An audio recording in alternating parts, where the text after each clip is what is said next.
Hair fall, hair fall, hair fall एक ऐसी बीमारी जो आज इतनी कॉमन हो चुकी है और इतनी बढ़ चुकी है कि हर 10 बंदों में से ये 5 या 6 बंदों को देखने को मिल रही है। क्या आपको पता है, जब भी मुझे हेयर फॉल होता है तो मैं सिर्फ 3 सिंपल इजी स्टेप्स फॉलो करके अपने हेयर फॉल को बिल्कुल रोक देता हूँ। सबसे पहला और इजी है वो है पंपकिन सीड। अगर आप पंपकिन सीड्स नहीं खाते हैं तो आदत डाल लीजिए, ये सबसे बेस्ट है।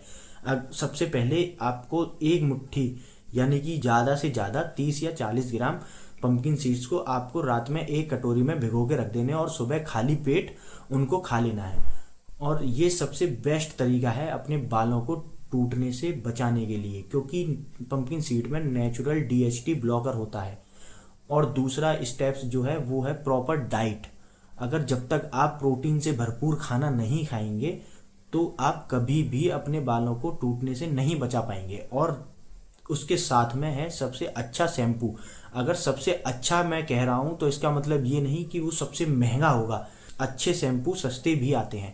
जैसे कि सबसे बढ़िया शैम्पू मैंने ये रहा, सबसे बेस्ट शैम्पू है। जब भी मैं इसको यूज़ करता हूँ इसने मुझे कभी निराश नहीं करा। ये हमेशा मुझे 100% रिजल्ट देता है मेरे हेयर फॉल को लेकर के। लास्ट बट नॉट लीस्ट, तीसरा और सिंपल स्टेप है वो है अपने सर को बचाए रखना डायरेक्ट धूल से और धूप से। अगर ये दोनों चीज आपके सर पे डायरेक्ट पड़ेंगे तो आपका सर के जो बाल हैं वो बहुत ही ज़्यादा कमज़ोर होते चले जाएंगे और साथ में डैंड्रफ की समस्या भी बढ़ती चली जाएगी।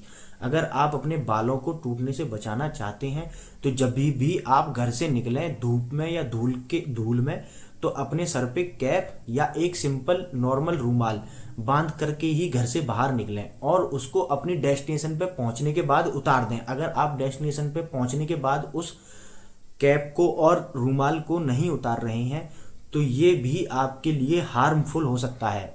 इससे बालों को ऑक्सीजन नहीं मिलती है, तो ध्यान रखिए इस चीज़ का। अगर आपको जानना है कि हेयर ग्रोथ के लिए सबसे बेस्ट सप्लीमेंट कौन से हैं तो उसके लिए लिख दीजिए कमेंट में ग्रोथ, मैं पर्सनली आपको डीएम कर दूंगा। और हाँ, फॉलो जरूर कर लेना इस चैनल को।